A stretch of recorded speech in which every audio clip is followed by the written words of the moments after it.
Welcome back to Jaded Joy Stories. I'm your host, Brutus, and today we're embarking on another exciting journey through the world of Reddit. Before we dive in, don't forget to hit that subscribe button and ring the notification bell. Let's get started.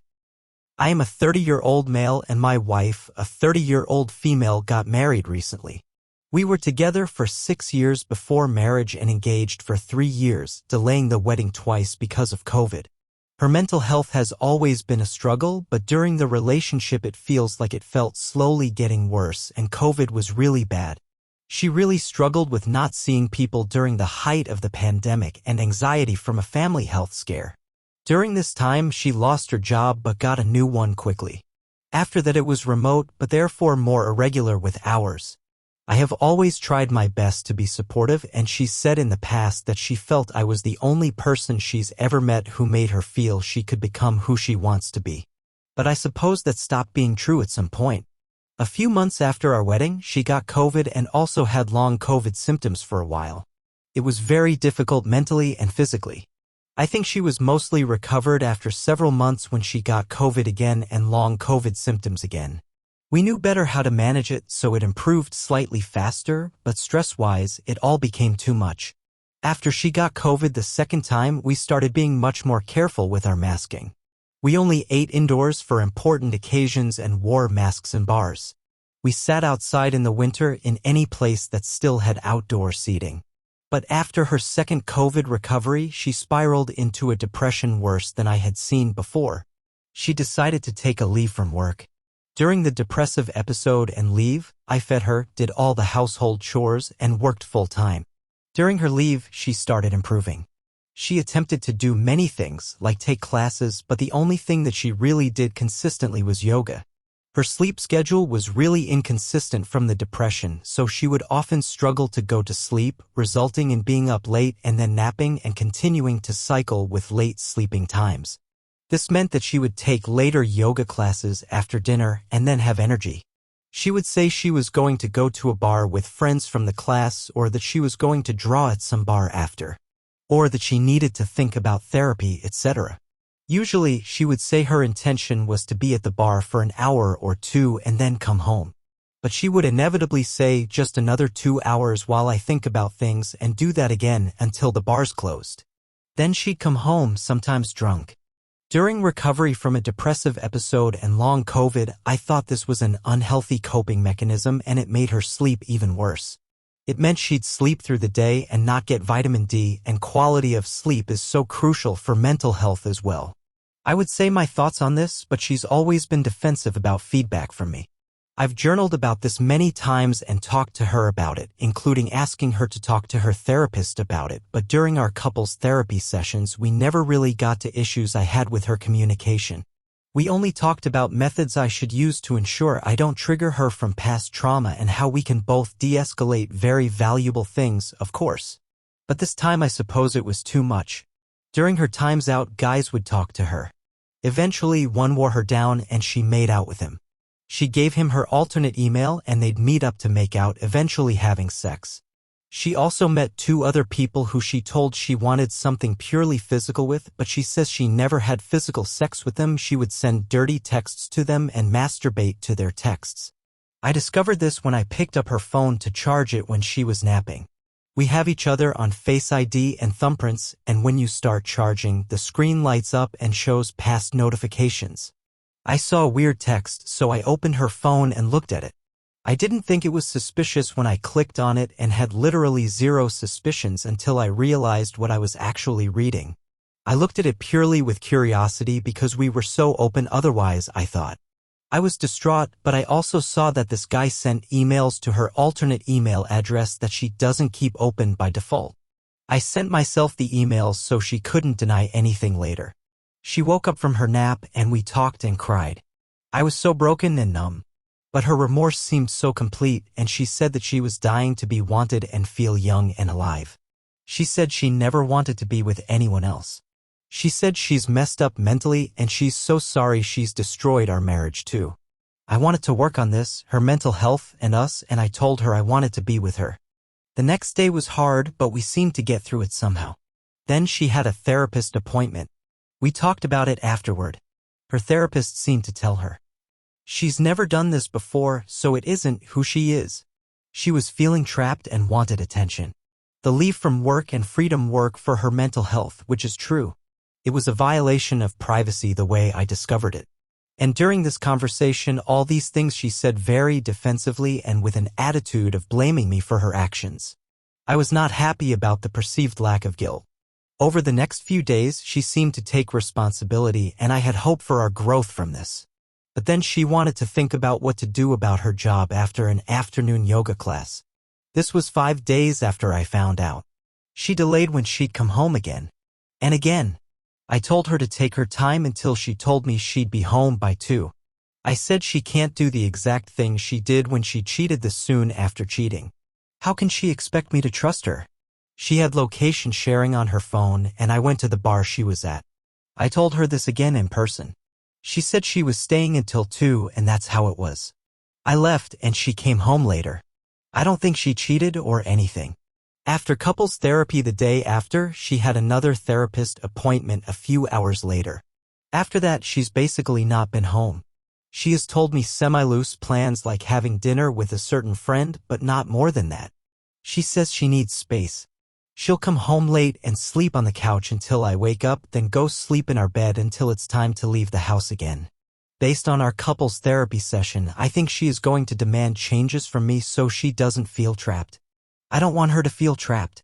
I want her to be healthy and to have healthy coping mechanisms and to want to be with me. She still texts, "I love you" to me, but she hasn't said she loves me in a week. I am so scared she wants to separate more completely. Not only for my sake, but hers. She's had a suicidal idea, and I just want her to be okay.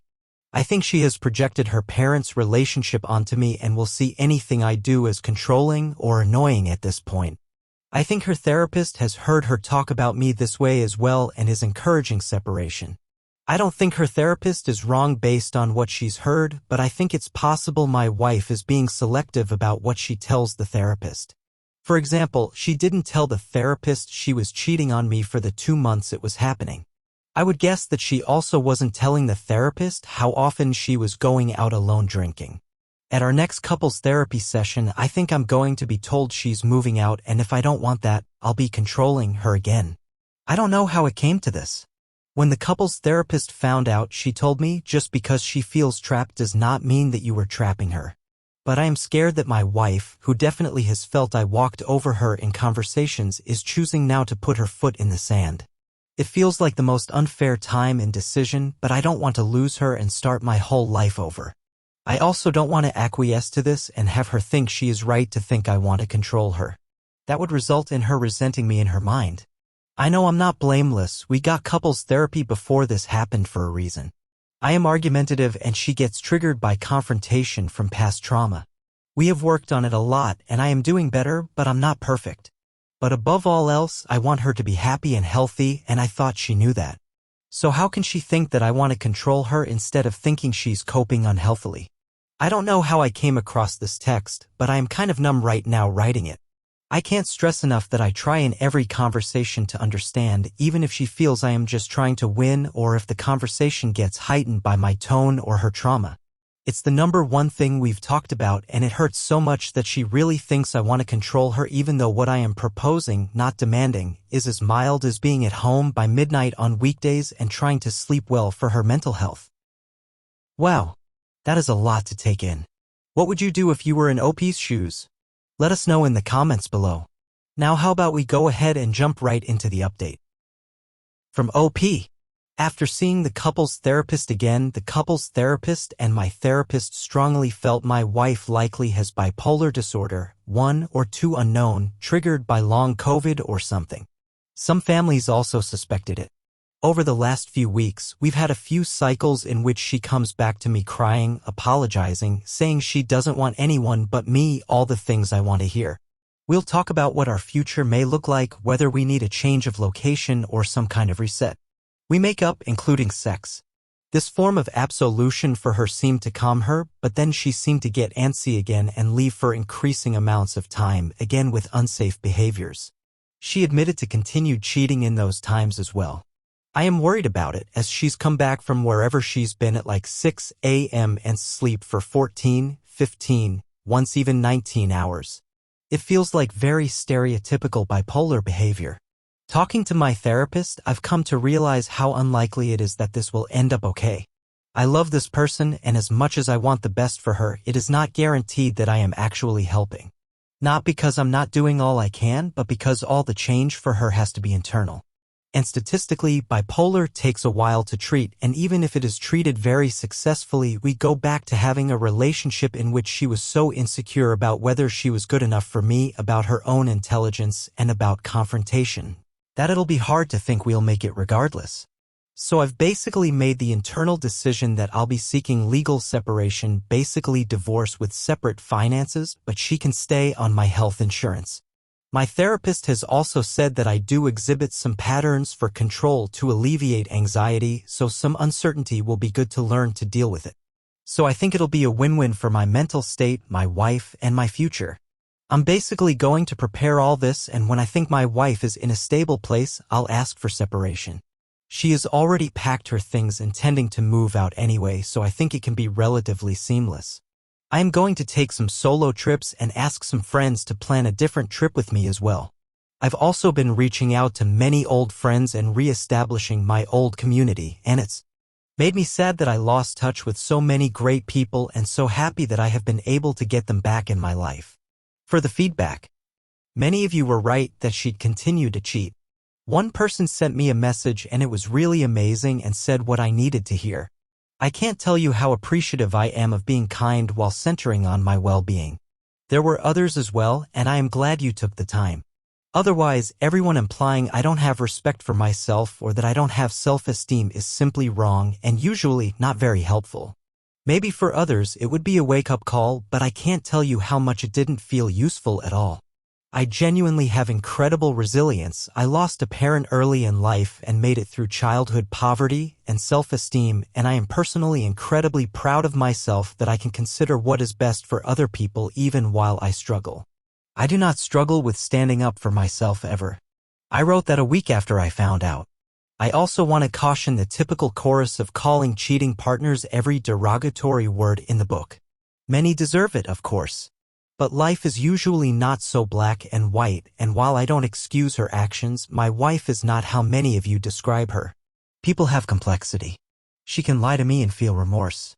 She can feel controlled without me being controlling. She can have trauma and extend that to me, but that doesn't mean I'm responsible for it.